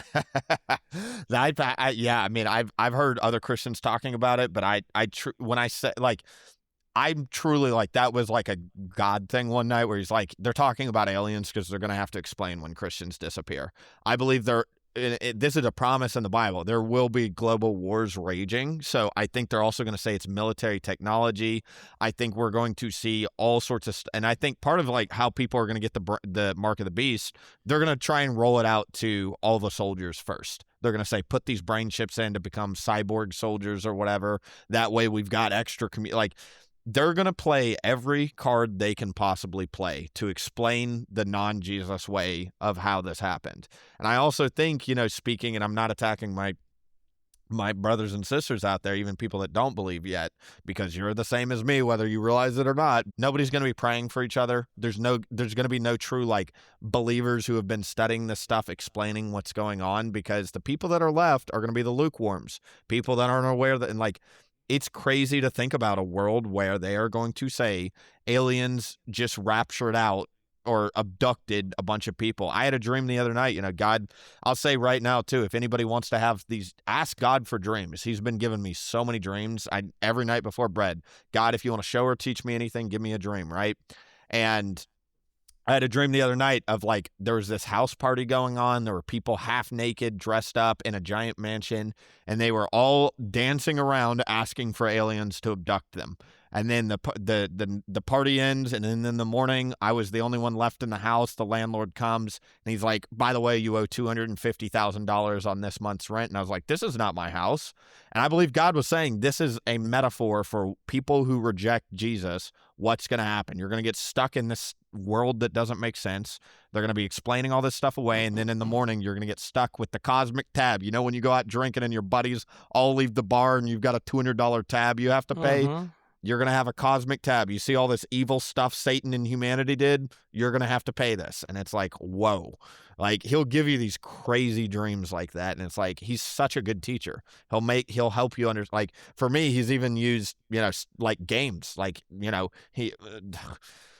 I used to play Minecraft when I was like in middle school and high school, and he used Minecraft one night to explain to me like how he built the universe. And so he'll teach you. He's a great teacher. He'll put it in terms you can understand. So that you can understand. Yes, wow, sir. That's wild. That's wild. Like God he even uses a game to teach you. So there's no excuse. There is no excuse. You won't have no excuse. Well, God, you couldn't. God said, I taught you. Even through a game, I taught you. Man, as well. Now, you said you do have ADHD as well? Yeah, if you can't tell, I'm bouncing around Yeah. all over the place. I got Well, no, something. but the thing is that you're like me. I have it a little bit different. I had it since I was a kid, and for me, it takes certain things take some time to process. But it's like, for an example, when you said you read books now, when it comes to the end times, and you just love it. For me, reading a book, reading one page, it takes me like days. Just one page alone, I Mm, struggle sometimes. I could just be reading it, and all of a sudden, halfway through the page, my off mind it is like, goes. "Oh, wait, man, let me make sure I get this done, and let me make sure I get this. Let me check my friends. Yeah, is he doing?" And I don't get back to him, and I try to go back to it, and I lose interest. But with you in this scenario, you could read anything when it comes to the Bible, and you're just like locked in. I So mean, you could read, or you have to go to audiobooks. so I actually don't. Yeah, I've never, for whatever reason, not liked audiobooks. I'm blessed in the sense of like I really feel God is just. It's one of those things where I read a lot as a kid, and then as I went in the world, I stopped reading, and I got to a point, especially because again, I was just smoking weed all the time. Like I couldn't really read. I couldn't focus on any of this stuff, but especially with prophecy and like because that's my favorite parts of the Bible, I can almost feel the hand of God just helping me understand. And it's almost like it's kind of like the story of the talents in Matthew 25. People that aren't familiar, it just essentially means whatever God gives you, you have to go out and use. And Mhm. so he's given me part of that is knowledge. If he's given you an understanding of something, you gotta you gotta be sharing that with other people. And so I'm just trying to use whatever he's given me. And I'm just grateful because, yeah, my brain bounces a million places, but I've always been Yeah. a top down thinker. And yeah, I love the theology of the Bible so much. I love the top down. What is going on from a 10,000-foot view? Why does Satan want to attack humans? What is it about humans? What is the cosmic story we're a part of? Why did we have to have slavery in the Old Testament, for instance? Well, he's a practical God and he was trying to bring in Jesus. And like all these answers are out there. You just got to go Yeah. searching for them, you know? I got a couple of questions before we end this, man, because this is awesome. Um, this is gonna sound kind of weird, but who was Charlie Kirk to you? Great question. To me, he was somebody I didn't watch. I never really followed his content. One thing about Charlie that blew my mind, I learned this from one of these other Christian YouTubers. He died at 12:23 p.m. John 12:23 says, "Now has come for the hour, or now has come for the hour for Jesus to be glorified," something to that extent. John 12:24, the very next verse says, "Unless a crop dies, its seed can't be spread." And so I believe Charlie Kirk, to me now, is a huge player in the revival of the church. I think people, even non-Christians, kind of are looking around saying, why are we celebrating a man that died brutally in public?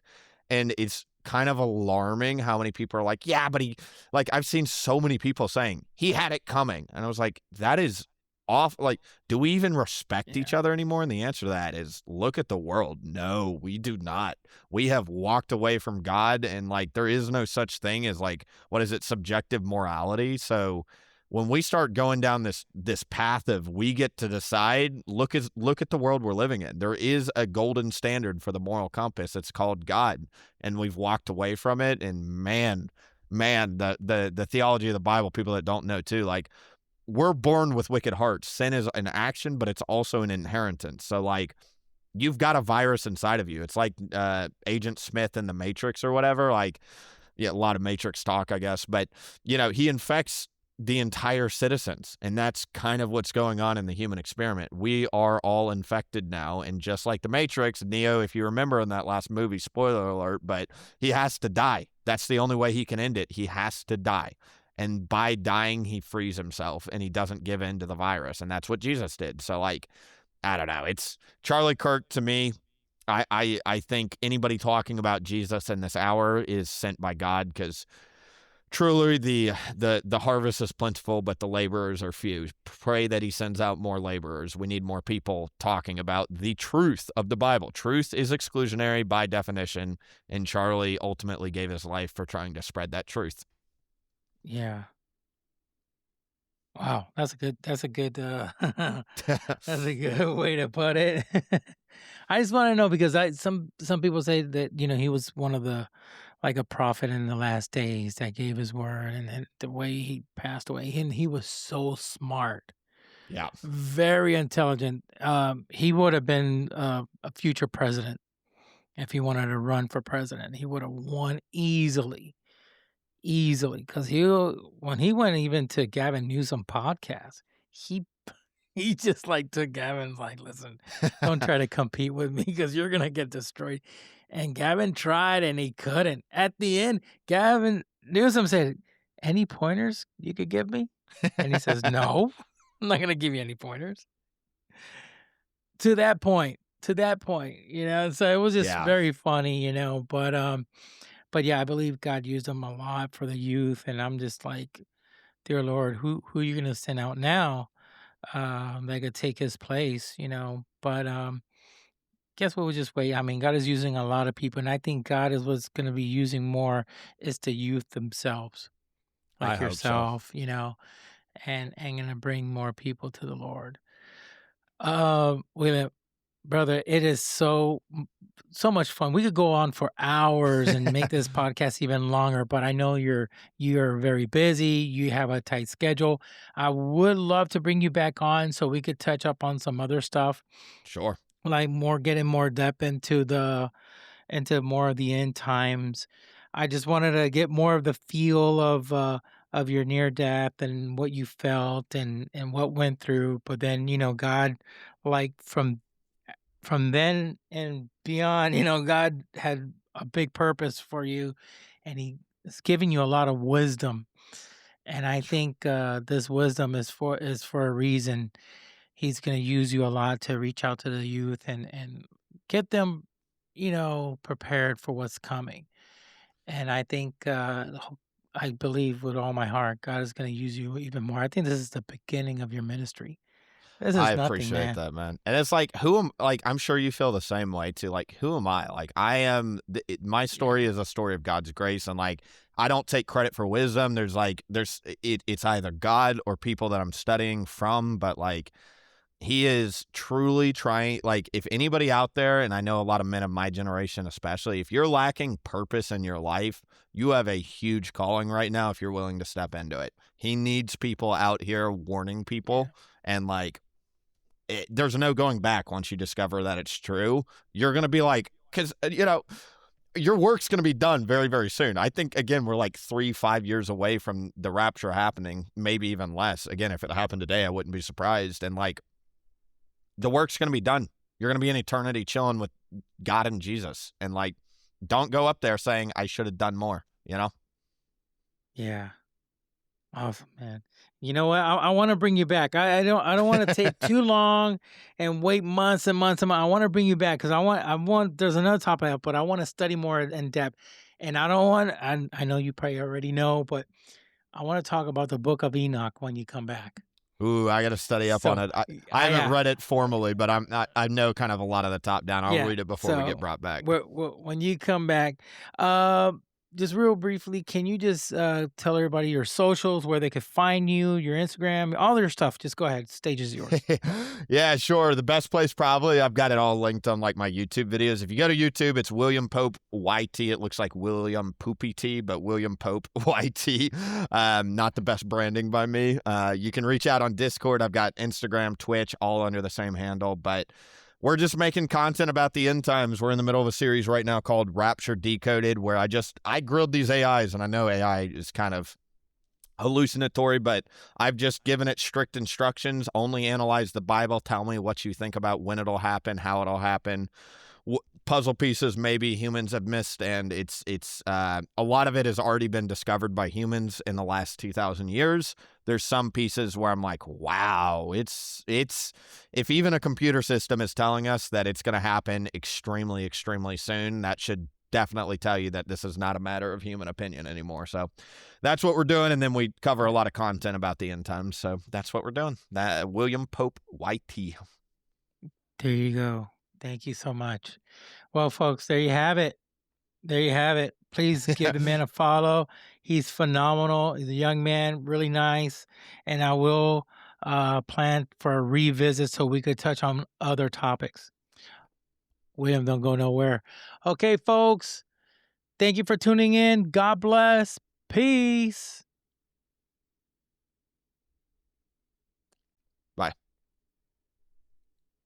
I want to take a quick moment and talk to you about Gamer Advantage eyewear. Whether you're gaming, working, or just browsing, with Gamer Advantage blue light blocking eyewear, they are expertly crafted for gamers or for anyone that's in front of a screen for long hours.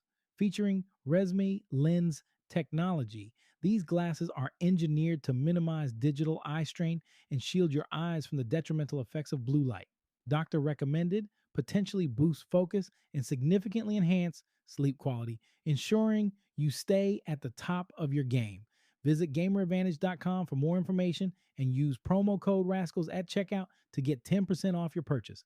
I do earn a commission when you use the promo code, which helps sustain and grow the podcast. Once again, visit gameradvantage.com for more information and use promo code RASCALS Rascals at checkout to get 10% off your purchase.